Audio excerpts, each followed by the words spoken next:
किस्मत हमार लिखल विधाता, कैसन किस्मत हमार लिखल विधाता।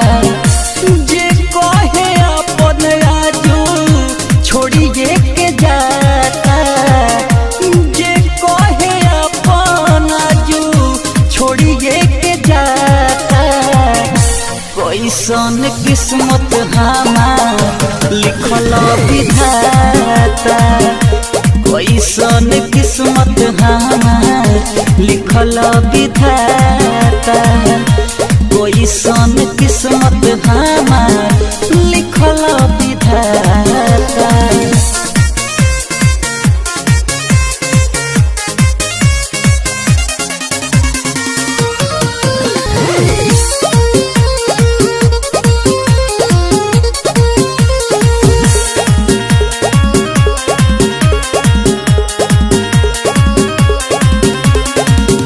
सपना सजावल हमार हो गइल चूर हो, मिलत सजा कवन कइनी कसूर हो।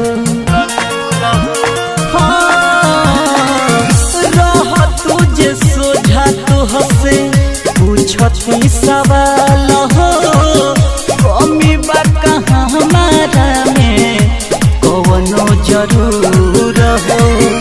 मन के पीड़ा नहीं तहरा सुनाता, मन के पीड़ा नहीं तहरा सुनाता।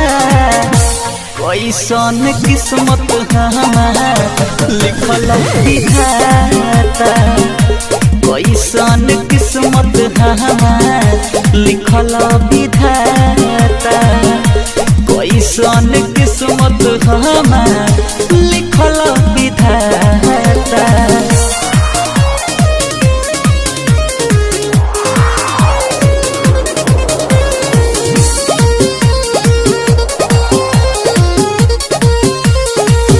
Recording studio Gopalganj. तड़पी के मोर जाई उनके वियोग में, निकली परान हमार प्यार वाला रोग में। मासूम कवि उनकर लौकी ना सुरतिया, जब जब देखब कवनो गौआ के लोग में।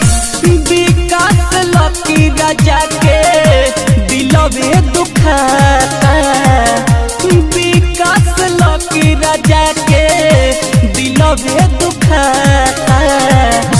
कैसन किस्मत हमार लिखल विधाता, कैसन किस्मत हमार लिखल विधाता, कैसन किस्मत हमार लिखल विधाता, कैसन किस्मत हमार लिखल विधाता।